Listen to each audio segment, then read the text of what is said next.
Chat छिपकर मिलना। चलो सब लोग कहानी शुरू करते हैं। दोनों एक दूसरे को देख रहे थे। दोनों की आंखें एक दूसरे में गुम थे। तभी लारा ने अपना हाथ उठाया और जैसे ही उस आदमी के फेस से उसका नकाब हटाने के लिए हाथ बढ़ाया तो उस आदमी ने एक झटके उसने राजकुमारी लारा का दूसरा हाथ पकड़ा और उसके बैक से लगाते हुए कहा, राजकुमारी आपकी हिम्मत की दाद देनी हो गई। आप महल से छुपकर यहाँ हमें देखने आई है। आखिर ऐसा क्या हमारे चेहरे में जो आपको यहाँ तक खींचते लेके आया? लारा ने खींचते हुए कहा, आपका दिमाग खराब है, आप खुद को समझते क्या है? हाथ छोड़िए हमारा। उस आदमी ने राजकुमारी लारा की आंखों में देखते हुए कहा, ठीक है।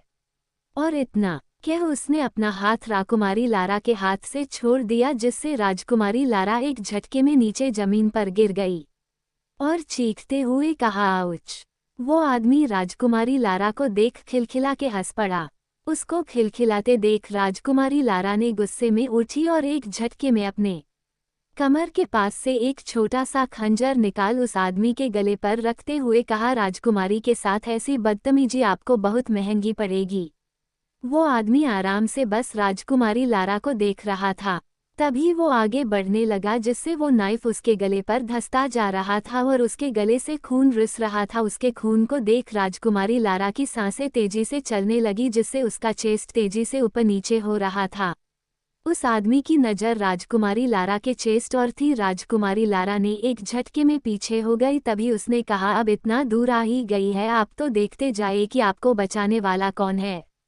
लारा पीछे मुड़ी और उसे देखते हुए कहा, हमें कोई दिलचस्पी नहीं आपको देखने में। और जैसे ही जाने को हूँ तभी उस आदमी ने पीछे से आवाज दी, राजकुमारी। उसकी आवाज ने लारा के दिल की धड़कन बढ़ा दी। लारा ने लंबी सांस लेते हुए पीछे मुड़ी तो वो उस शख्स से टकरा गई और जैसे ही गिरने को हुई उस आदमी ने अपने हाथों को राजकुमारी लारा के मखमली कमर पर रख दिया और उसे गिरने से बचा लिया।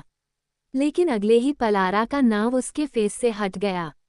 लारा का नकाब जैसे ही उसके फेस से हटा उस आदमी की धड़कनें रुक गई। दिल एक पल के लिए खामोश हो गया।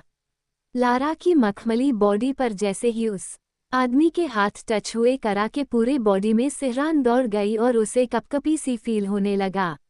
लारा ने खुद को संभालते हुए जैसे ही उससे दूर हुई, लारा का दुपट्टा उसके हाथों में रह गया और लारा दूर जाके खड़ी हो गई। उस आदमी ने जैसे ही अपनी नजरें उठाई उसके होश उड़ गए। शराबी कातिलाना आंखें, हाथ गुलाब से लाला और मुलायम सुराही जैसी गर्दन और उसके बॉडी हर एक कव उस कपड़े में उभर के दिख रहा था। उसकी खूबसूरती पूरे कायनात को चैलेंज कर रही। जलता सूरज भी उससे रस कर रहे थे। आसपास की उड़ती तितलियां उसके पास मंडराने लगी। उन्हें लगा कि वो कोई पर्पल फूल है। राजकुमारी को जब एहसास हुआ कि उनका दुपट्टा उस आदमी के हाथों में रह गया है तो उन्होंने अपने हाथों को अपने चेस्ट पर रख लिया और झट से पलट गई। वो आदमी हल्का सा मुकुरिया और धीरे से राजकुमारी लारा के पास गया और पीछे से उनके ऊपर उन्हें ढकते हुए कहा, आपकी खूबसूरती किसी का भी कत्ल कर सकती है राजकुमारी। आपको किसी धारदार तलवार को जरूरत ही नहीं और नहीं किसी तीर कमान की, क्योंकि आपकी खूबसूरती किसी तलवार से कम नहीं और आपकी आंखें किसी तीर से कम नहीं। उस आदमी के लफ्ज से आरा किसी डूबते हुए सूरज की तरह लाला हो गई। वो आदमी आगे आया और अपने फेस से अपना नकाब हटाते हुए कहा, इस नाचीज को जहान कहते हैं। लारा ने जैसे ही अपनी नजरें उठाई एक पल को ऐसा लगा जैसे हवाओं ने अपना रुख बदल दिया। वक्त वही ठहर गया, क्योंकि जितनी नशीली उस आदमी की आंखें थी उससे कहीं दिलकश उस आदमी चेहरा था। उस आदमी के फेस पर एक अजीब नशा था। लारा उसे देख अपनी पलकें झपकाना भूल गई, लेकिन अगले पल उसे एहसास हुआ कि सूरज ढल रहा है और वो जैसे ही जाने को हुई तभी उस आदमी ने कहा, हमने सुना है आपके लिए देवगढ़ के राजकुमार शिवांश का रिश्ता आया है। उस आदमी के सवाल से राजकुमारी लारा के कदम रुक गए। राजकुमारी लारा ने सवालिया भरी नजरों से उस आदमी को देखा और कहा, आप कैसे जानते हैं? वो आदमी एक कदम आगे बढ़ा और कहा, जिस राजकुमारी की जान मैंने बचाई उसके बारे में जानने का हक है ना मुझे और आप तो सुजू की सुनहरी राजकुमारी है। पूरा सुजू जानता है कि आपके लिए देवगढ़ के राजकुमार का रिश्ता आया है। लेकिन इतना कहा वो आदमी खामोश हो गया। उसे खामोश देख राजकुमारी लारा ने बेचैन होते हुए कहा, लेकिन क्या? वो आदमी आगे आया और कहा, राजकुमारी वो आपके काबिल नहीं है। वो एक ऐसा राजकुमार है जो लड़कियों को अपना शिकार समझता है और आप भी उसके लिए बस एक शिकार है। इससे पहले वो आगे कुछ कहता एक जोर का थप्पड़ उसके गालों पर पड़ा। राजकुमारी लारा ने उसे अपनी कातिलाना आंखों से घूरते हुए कहा, हम कोई शिकार नहीं है, दोबारा ऐसी गलती मत करिएगा वरना हम आपकी जान ले लेंगे। इतना कह राजकुमारी वह से चली गई। राजकुमारी महल तो आ गई थी लेकिन इस बार भी उनकी बेचैनुआ खत्म नहीं हुई। वो और बेचैन हो गई। तभी उनके कमरे में दस्तक हुई और महाराज अनंत आए और लारा के बगल में बैठते हुए कहा, लाडो हम आपसे कुछ बात करनी है। लारा ने अपने पा को देखते हुए कहा, जी। महाराज अनंत ने लंबी सांस ली और कहा, अगर आपको देवगढ़ के राजकुमार पसंद नहीं आए तो आप बेझिझक हमसे कह दीजिएगा, लेकिन लाडो आपको किसी न किसी राजकुमार से शादी करनी होगी। इससे पहले कलिंग के हैवान राजकुमार एकांश की नज़र आप पर पड़े। अपने डैड के बातें सुन राजकुमारी लारा ने कहा, पा ये राजकुमार एकांश कौन है? तभी महाराज अनंत ने कहा, लाडो ये वो राक्षस है जिससे हम आपको बचा के रखना चाहते हैं।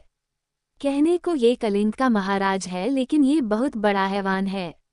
महाराज अनंत ने लंबी सांस ली और कहा, अगर आपको देवगढ़ के राजकुमार पसंद नहीं आए तो आप बेझिझक हमसे कह दीजिएगा, लेकिन लाडो आपको किसी न किसी राजकुमार से शादी करनी होगी। इससे पहले कलिंग के हैवान राजकुमार एकांश की नज़र आप पर पड़े।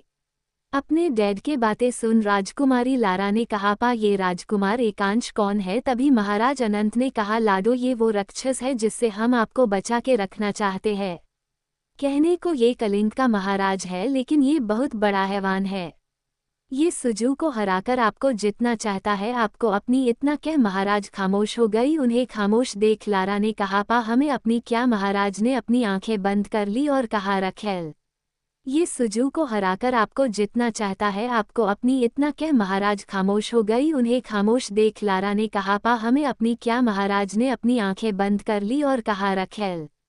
लारा ने जैसे ही ये सुना वो गुस्से में खड़ी हो गई और कहा, उनकी इतनी हिम्मत कि वो सुजू की राजकुमारी को अपनी गुस्से में उसकी सांसें तेजी से चल रही थी। उसका चेस्ट कंटिन्यू ऊपर नीचे हो रहा था।